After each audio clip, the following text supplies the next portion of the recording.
Stafford ബ്രിഡ്ജിലിട്ട് ചെൽസിയെ തീർത്തിരിക്കുകയാണ് മാഞ്ചസ്റ്റർ സിറ്റി. ഇംഗ്ലീഷ് പ്രീമിയർ ലീഗിൽ തകർപ്പൻ ഒരു വിജയമാണ് മാഞ്ചസ്റ്റർ സിറ്റി സ്വന്തമാക്കിയിരിക്കുന്നത്.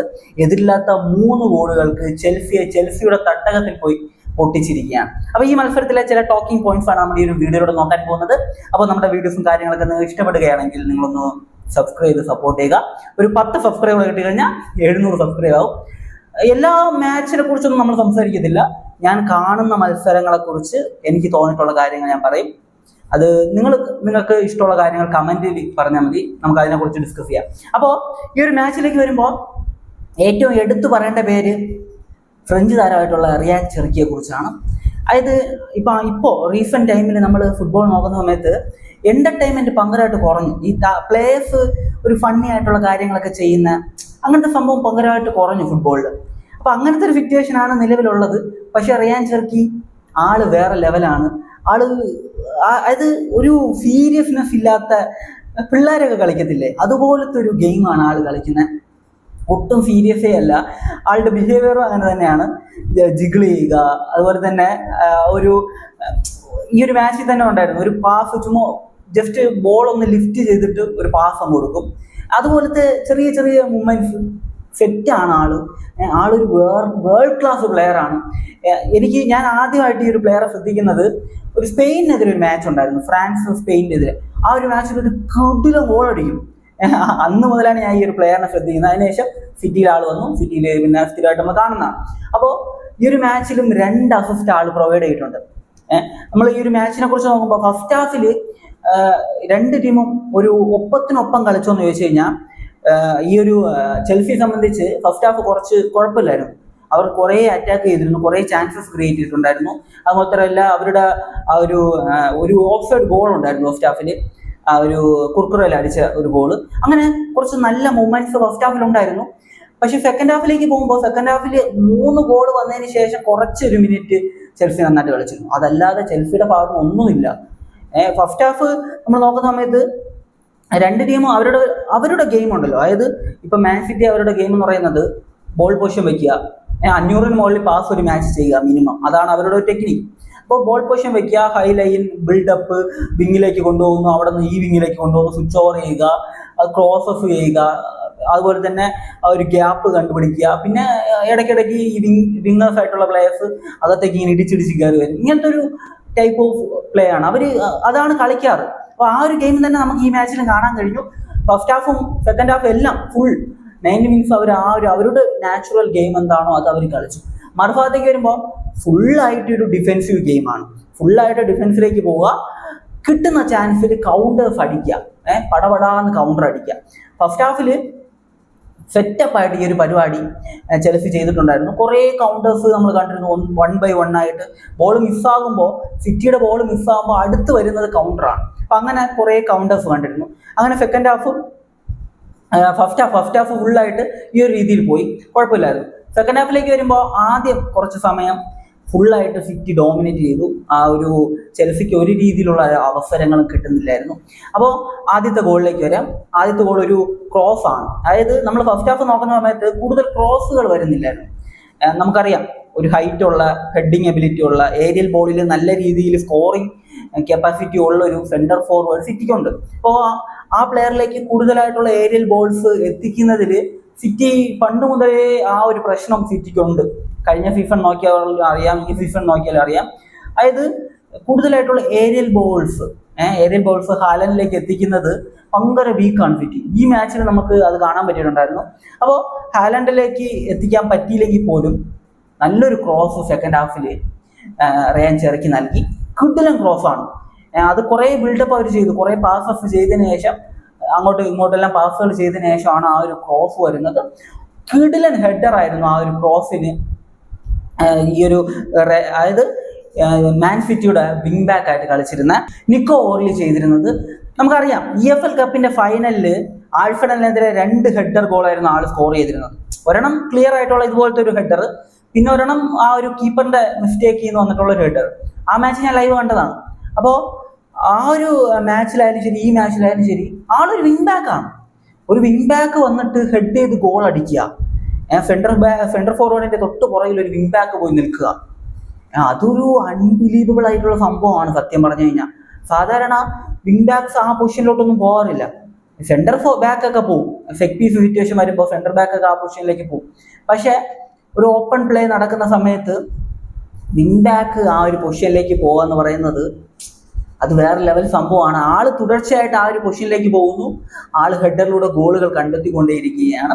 കിടിലനായിട്ടുള്ള ഒരു ഗെയിമാണ് സത്യം പറഞ്ഞു കഴിഞ്ഞാൽ ഈ ഒരു മാച്ചിൽ ആള് നടത്തിയിട്ടുള്ളത്. ഡിഫൻസിലായാലും ശരി ഒഫൻസിലായാലും ശരി ആളുടെ പങ്കാളിത്തം ഈ മാച്ചിൽ ക്ലിയർ ആയിട്ട് നമുക്ക് കാണാൻ പറ്റുന്നുണ്ടായിരുന്നു. 8 ഈ മാച്ചിലെ റേറ്റിംഗ് 8. അതുപോലെ തന്നെ റയാൻ ചെർക്കിയുടെ ഈ മാച്ചിലെ പെർഫോമൻസ് 2 അസിസ്റ്റ് ആണല്ലോ. ആദ്യത്തെ അസിസ്റ്റ് ക്ലിയർ ആയിട്ടുള്ള ഒരു ക്രോസ് ആണ്, രണ്ടാമത്തെ അസിസ്റ്റ് അതൊരു 1.5 അസിസ്റ്റാണ്. ആ ഒരു രണ്ടാമത്തെ ഗോളിനുള്ള അസിസ്റ്റ് എന്ന് പറയുമ്പോൾ ഒരു കോർണർ കിട്ടുന്നു, കോർണർ ആദ്യം ഒരു പാസ് ചെയ്യുന്നു, പിന്നെ റിട്ടേൺ ചെറുക്കി തന്നെ എടുക്കുന്നു, അതിനുശേഷം ആ ഒരു ബോക്സിന്റെ ഫ്രണ്ടിൽ കൂടെ ഇങ്ങനെ ഒരു റണ്ണ് ആള് നടത്തുവാണ്. കിടിലനൊരു റണ്ണ്. ആ റണ്ണിൽ തന്നെ ഒരു ഫേക്ക് കാണിച്ച് ആ ഒരു റണ്ണ് നടത്തിയിട്ട് ഒരു പെർഫെക്റ്റ് പാസ്സാണ് വെച്ച് കൊടുത്തിട്ടുണ്ടായിരുന്നത്. പെർഫെക്റ്റ് പാസ്, അത് ഈസി ആയിട്ട് ഗോളാക്കുമായിരുന്നു. അത് മാൻ സിറ്റിയുടെ സെന്റർ ബാക്ക് പൊസിഷനിൽ കളിച്ചിരുന്ന മാർക്ക് ഗുഹയാണ് അത് ഗോളാക്കിയത്. പേരിൽ ചെറിയൊരു ഇത് കാണുമായിരിക്കും, ഞാൻ അത് ഉച്ചാരണം എനിക്കറിയാൻ മേല. അപ്പോൾ മാർക്ക് അത്ര മതിയേ.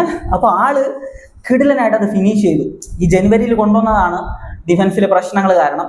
പക്ഷേ സെറ്റ് പീസ് സിറ്റുവേഷൻ ഒക്കെ വരുമ്പോൾ സാധാരണ സെന്റർ ബാക്ക് പൊസിഷനിലുള്ള പ്ലേയേഴ്സ്, ഹൈറ്റ് ഉള്ള പ്ലേയേഴ്സ് ഒക്കെ ആ ഒരു ബോക്സിനകത്ത് വരുമല്ലോ. അപ്പൊ അതിന്റെ ഭാഗമായിട്ട് ആള് വന്നതാണ് ബോക്സിനകത്ത്. ഇവര് ഷോർട്ട് കോർണറായിട്ട് എടുത്തോട്ട് പോയിട്ട് റയാൻ ചെർക്കി ആ ഒരു ബോക്സ് മൊത്തത്തിൽ കവർ ചെയ്തിട്ടാണ് ആ ഒരു പാസ് വെച്ച് കൊടുക്കുന്നത്. ആളത് ഈസി ആയിട്ട് ഫിനിഷ് ചെയ്തു. ആളെ സംബന്ധിച്ച് ഇതിനു മുമ്പും ഇതുപോലത്തെ ഹെഡർ ഗോളൊക്കെ ആള് ഈ സെറ്റ് പീസിനൊക്കെ സ്കോർ ചെയ്യും. ആൾ അത്യാവശ്യം ഫിസിക്കലി കിടലനായിട്ടുള്ള ഒരു പ്ലെയർ ആണ്. അപ്പോൾ ഈ ഒരു മാച്ചിൽ ഡിഫെൻസീവ് ആയിട്ടായാലും ഒഫൻസിൽ ഇപ്പോൾ ഒരു ഗോൾ കോൺട്രിബ്യൂഷൻ വന്നിട്ടുണ്ട്. ഡിഫെൻസീവ് ആയിട്ട് ആള് നന്നായിട്ട് നിന്നിട്ടുണ്ട് ഈ മാച്ചിൽ. വേറെ ലെവലിൽ തന്നെ ആൾ കളിച്ചിട്ടുണ്ട്. ഈ മാച്ചിൽ ഏറ്റവും ഉയർന്ന റേറ്റിംഗ് ഉള്ളത് ഈ ഒരു പ്ലെയറിനാണ്. 9.2 ആളുടെ റേറ്റിംഗ്. കിടിലനൊരു കളി ആളുടെ ഭാഗത്ത് നിന്നിട്ടുണ്ട്. ഈ മാച്ചിലേക്ക് വരുമ്പോൾ ഏറ്റവും എടുത്തു പറയേണ്ടത് ആ ഒരു മാൻ സിറ്റിയുടെ എൻഡർ ഡിഫൻസിൽ കളിച്ച 4 പ്ലേയേഴ്സും നന്നായിട്ട് കളിച്ചിട്ടുണ്ട്. അവർ ചെയ്യേണ്ട കാര്യം എന്താണോ അത് പെർഫെക്റ്റ് ആയിട്ട് ആ ഡിഫൻസിൽ കളിച്ചിട്ടുള്ള 4 പേരും ചെയ്തിട്ടുണ്ട്. ഗോൾ കീപ്പർ ആയിട്ടുള്ള ഡൊണാറുമ 3 സേവാണ് നടത്തിയിട്ടുള്ളത്. 7.9 ആളുടെ റേറ്റിംഗ്. ഡൊണാറുമയും അത്യാവശ്യം ബ്രില്യൻ്റ് ആയിട്ട് തന്നെ കളിച്ചിട്ടുണ്ടായിരുന്നു. ആ ഒരു ഡിഫൻസ്, അതായത് ഈ ഡിഫൻസ് നന്നായിട്ട് കയറി പോകുമ്പോൾ ആ ഒരു ബാക്കിൽ, അതായത് ഒരു ബോൾ ഇറങ്ങി വന്ന ആൾ ക്ലിയർ ചെയ്യുന്നത് നമ്മൾ കണ്ടിരുന്നു ഫസ്റ്റ് ഹാഫിൽ. അപ്പോൾ അതുപോലെ ആൾ അത്യാവശ്യം നന്നായിട്ട് തന്നെ നല്ല കോൺഫിഡൻറ്റോട് തന്നെ ആ ഒരു പൊസിഷൻ കൈകാര്യം ചെയ്തിരുന്നു. അറിയാലോ, ഡൊണാറുമ ഒരു ഷോർട്ട് സ്റ്റോപ്പറാണ്, അങ്ങനത്തെ ഒരു കീപ്പറാണ്, അല്ലാതെ ബോൾ പ്ലേയിങ് കീപ്പറൊന്നും അല്ല. അപ്പം അതുകൊണ്ട് തന്നെ ഈ ഒരു ഹൈ ലൈൻ സിസ്റ്റം കളിക്കുന്ന ഒരു ടീമിനെ സംബന്ധിച്ച് ഒരു സ്റ്റോപ്പർ ആയിട്ടുള്ള ഒരു കീപ്പർ വെച്ച് കളിക്കുക എന്ന് പറയുന്നത് ഒരു ഡിസഡ്വാൻറ്റേജ് ആണ്. ലൂയിസ് എൻട്രിക്കെ ആളെ PSG പറഞ്ഞു വിടാനുള്ള ഒരു മെയിൻ റീസൺ അത് തന്നെയാണ്. ആൾ അത്രയും മികച്ച പെർഫോമൻസ് കഴിഞ്ഞ സീസണിൽ നടത്തിയിട്ടും അവർ ഒഴിവാക്കാനുള്ള കാരണം അതാണ്. കാരണം അവരുടെ ശൈലിക്കുള്ള ഒരു ടൈപ്പ് കീപ്പർ അല്ല എന്നത്. അപ്പോൾ ഇവിടെ വരുമ്പോൾ ഇതും സെയിം ആണ്. സിറ്റിയുടെ ഒരു സ്റ്റൈലിനുള്ള ഒരു കീപ്പറൊന്നും അല്ല, പക്ഷെ ആൾ ഈ മാച്ചിൽ അത്യാവശ്യം നന്നായിട്ട് തന്നെ നിന്നിട്ടുണ്ടായിരുന്നു. അങ്ങനെ സിറ്റിയെ സംബന്ധിച്ച് സിറ്റിയുടെ എൻറ്റയർ പ്ലേയേഴ്സ് ഏറ്റവും എടുത്തു പറയേണ്ടതെന്ന് വെച്ച് കഴിഞ്ഞാൽ ഈ ഒരു റയാൻ ചെർക്കി, പിന്നെ ഡിഫൻസിൽ കളിച്ചിട്ടുള്ള ഞാൻ പറഞ്ഞ 2 പ്ലേയേഴ്സ്, പിന്നെ അവരുടെ ഗോൾ കീപ്പർ. ഡിഫൻസ് സത്യം പറഞ്ഞു കഴിഞ്ഞാൽ 4 പേര് നന്നായിട്ട് കളിച്ചിട്ടുണ്ടായിരുന്നു. പിന്നെ എടുത്തു പറയേണ്ട മറ്റൊരു പേരാണ് ഈ ഒരു മാൻ സിറ്റിയുടെ ലെഫ്റ്റ് വിങ്ങറായിട്ട് കളിച്ചിട്ടുണ്ടായിരുന്ന ജെർമി ഡോക്കു. അസാധ്യ പെർഫോമൻസ് ആണ്. ആൾക്ക് ബോൾ കിട്ടിക്കഴിഞ്ഞാൽ ഒന്നില്ലെങ്കിൽ ഒരു ക്രോസ് ചെയ്യും, ഇല്ലെങ്കിൽ ഒരു കട്ട് പാസ് ചെയ്യും. ആളിങ്ങനെ ഇടിച്ച് കയറുവാണ്, ബോക്സിനകത്തോട്ട് ഇങ്ങനെ ഇടിച്ച് കയറുവാണ്. അത് നമ്മൾ ഈ ഒരു മാച്ചിൽ എൻറ്റയർ നമ്മൾ കണ്ടു. ആളുടെ ഭാഗത്തു നിന്ന് കുറച്ചുകൂടി ക്രോസസ് വന്നാൽ കൊള്ളാമെന്ന് എനിക്ക് തോന്നിയിട്ടുണ്ട്. ഉള്ളത് പറയണമല്ലോ, എനിക്ക് തോന്നിയൊരു കാര്യം, കുറച്ചുകൂടെ ക്രോസ് ചെയ്താൽ അത് കുറച്ചുകൂടെ എഫക്റ്റീവ് ആയിരിക്കും എന്ന് തോന്നുന്നു. കാരണം റയാൻ ചെർക്കിയും സെയിം ഗെയിമാണല്ലോ, ആള് കുറെ ക്രോസസ് ഒക്കെ ചെയ്യുന്നുണ്ട്. പക്ഷെ ഇവിടെ നമ്പർ ഓഫ് ക്രോസസിന്റെ എണ്ണം കുറവാണ്. പക്ഷെ ആളിങ്ങനെ ഇടിച്ച് കയറുവാണ്. അപ്പോൾ കിടിലനായിട്ട് തന്നെ ആയിരുന്നു ആൾ ഈ ഒരു മാച്ചിൽ കളിച്ചിട്ടുണ്ടായിരുന്നത്. 3ാമത്തെ ഗോൾ സ്കോർ ചെയ്തിട്ടുള്ളത് ഇതേ പ്ലെയറാണ് ജെർമി ഡോക്കിനെ സംബന്ധിച്ച് കുറെ ഷൂട്ടൊക്കെ അടിക്കാനുള്ള ഒരു ശ്രമമൊക്കെ ആൾ നടത്തിയിട്ടുണ്ടായിരുന്നു. വലിയ രീതിയിലേക്ക് അതൊന്നും എത്തിയില്ല. അങ്ങനെ ഇരിക്കുമ്പോഴാണ് ആ ഒരു മിസ്റ്റേക്ക് വരുന്നത്. ആ ഒരു മിസ്റ്റേക്കിലൂടെ 3ാമത്തെ ഗോളും വന്നു. എടുത്തു പറയേണ്ട കാര്യം എന്ന് വെച്ച് കഴിഞ്ഞാൽ അത് ആരുടെ മിസ്റ്റേക്ക് ആണെന്ന് ചോദിച്ചു കഴിഞ്ഞാൽ അത് മൊത്തത്തിൽ ഒരു സിസ്റ്റത്തിന്റെ മിസ്റ്റേക്ക് ആണെന്ന് ഞാൻ പറയത്തുള്ളൂ ചെൽസിയുടെ. അതായത് കീപ്പർ ഒരു ബോൾ എറിഞ്ഞ് നൽകുവാണ്, ഒരു ഡിഫൻസീവ് മിഡ്ഫീൽഡറിന് കീപ്പർ ഒരു ബോൾ എറിഞ്ഞ് നൽകുമ്പോൾ ആ ബോള് റിസീവ് ചെയ്ത് കഴിഞ്ഞാൽ ആ പ്ലെയർ അങ്ങോട്ടും ഇങ്ങോട്ടും നോക്കുവാണ്, ആരും ഇല്ല വാങ്ങാനായിട്ട് ആരും ഇല്ല. ഇങ്ങനത്തെ ഒരു സിറ്റുവേഷൻ ഒരിക്കലും ഒരു ഡിഫൻസ് എന്ത് ചെയ്യും? എന്ത് ചെയ്യും? ഞാനൊക്കെ കളിക്കുന്ന സമയത്ത് ഇത് കുറേ തവണ വന്നിട്ടുണ്ട്. നമ്മൾ ബോൾ നമുക്ക് കിട്ടുന്നു, നമുക്കൊരു ഫസ്റ്റ് ടൈം പാസ് കൊടുക്കാനോ അല്ലെങ്കിൽ റിസീവ് ചെയ്തിട്ടുള്ള പാസ് കൊടുക്കാനോ നോക്കുമ്പോൾ ഓപ്ഷൻസ് ഒന്നുമില്ല, മൊത്തം അടഞ്ഞായി. അവിടെ പിന്നെ ഒന്നും ചെയ്യാൻ പറ്റത്തില്ല. അത് മൊത്തത്തിൽ ഒരു സിസ്റ്റത്തിന്റെ എററാണത്. ഇവര് ചെൽസി സംബന്ധിച്ച് വെറുതെ ഒരു ആവശ്യമില്ലാതെയാണ് ചെൽസി സത്യം പറഞ്ഞു കഴിഞ്ഞാൽ അവരുടെ കോച്ചിനെ പുറത്താക്കിയത്. എൻസോ മരസ്ക എൻ്റെ ഫേവററ്റ് കോച്ചാണ്. അദ്ദേഹത്തെ എന്തിനു ഇവർ പുറത്താക്കിയെന്ന് വെച്ച് കഴിഞ്ഞാൽ എനിക്കറിയാൻ മേല. ഇവര് പോയിന്റ് ടേബിളിൽ ബോട്ടം ടേബിളിലോ മിഡ് ടേബിളോ ഒന്നല്ല, ഇവര് ടോപ്പിൽ തന്നെ ഉണ്ടായിരുന്നു. ആളെ പുറത്താക്കുന്ന സമയത്ത് 5-6 അവിടെ ഉണ്ടായിരുന്നു. ഇവര് ചാമ്പ്യൻസ് ലീഗിലും വളരെ ബെസ്റ്റ് പെർഫോമൻസ് നടത്തിയാണ് പുറത്തായിട്ടുള്ളത്. എൻസോ മരസ്കയെ വെച്ചിട്ടാണ്, എൻസോ മരസ്ക കോച്ചായിരുന്ന സമയത്താണ് ഇവർ കഴിഞ്ഞ സീസണിൽ കഴിഞ്ഞ സീസണല്ല, ഈ ഒരു സീസണിന്റെ സ്റ്റാർട്ടിങ് ടൈമിൽ ഒരു ജൂൺ ജൂലൈ ആ സമയത്ത് ഇവർ കപ്പടിച്ചത് വേൾഡ് കപ്പ്, അതായത് ഫിഫ ക്ലബ് വേൾഡ് കപ്പ് ഇതേ PSG തോപ്പിച്ചിട്ട്. അന്ന് അത്ര മികച്ച രീതിയിൽ കളിച്ച ടീമാണ്. സാധാരണ ഈ ഒരു സീസൺ നമ്മൾ നോക്കിക്കഴിഞ്ഞാൽ വലിയ ടീമുകൾക്കെതിരെ അത്യാവശ്യം നന്നായിട്ട് കളിച്ചിട്ടുണ്ടായിരുന്നു ചെൽസി. എൻസോ മരസ്ക കോച്ചായിരുന്ന സമയത്ത് ആളെ പറഞ്ഞു വിട്ട് വേറെ കോച്ചെ കൊണ്ട് ഇവർ മാനേജ്മെന്റ് തന്നെ ഒരു ശരിയില്ല. ഞാൻ പറഞ്ഞു കഴിഞ്ഞാൽ ഇതിപ്പോ എത്ര ചെൽസി ഫാൻസ് കാണുന്നുണ്ടെന്ന് അറിയാൻ മേല. ഞാൻ ഇത്രയും നേരം സിറ്റിയെ കുറിച്ചാണ് പറഞ്ഞുകൊണ്ടിരുന്നത്, അതുകൊണ്ട് തന്നെ നിങ്ങൾ പോയി കാണും. അപ്പോൾ മാനേജ്മെന്റിന്റെ പ്രശ്നമാണ്. അത് ഇനിയിപ്പോൾ നിങ്ങൾക്ക് ഇഷ്ടപ്പെടുമെന്ന് അറിഞ്ഞൂടാ, എന്നാലും പറയുവാണ് മാനേജ്മെന്റ് പ്രശ്നമാണ്. മാനേജ്മെന്റ് ഇങ്ങനെ ഒരു കോച്ചിനെ കൊണ്ടുവരിക, ഒരു സീസൺ ആകുമ്പോൾ പറഞ്ഞു വിടുക, വേറൊരു കോച്ചിനെ കൊണ്ടുവരിക. ഇപ്പൊ ഈ ഒരു കോച്ച് കൊണ്ടുവന്നു, ഈ സീസണിന്റെ എൻഡിങ്ങിൽ എന്ത് പാടാവുമെന്ന് എനിക്കറിയാൻ മേല. ഈ കോച്ചിനെ പറഞ്ഞിട്ട് വേറൊരു കോച്ചിനെ കൊണ്ടുവരും. ഇങ്ങനെ ഇവരെ സംബന്ധിച്ച് കഴിഞ്ഞ സീസണിൽ സിറ്റി കപ്പുണ്ടായിരുന്നോ? ഇല്ല, കപ്പില്ല. മോശം പെർഫോമൻസ് ആയിരുന്നു. കോച്ച മാറ്റിയവര്. ആൽഫണിൽ എത്ര സീസണായി കപ്പടിച്ചിട്ട്?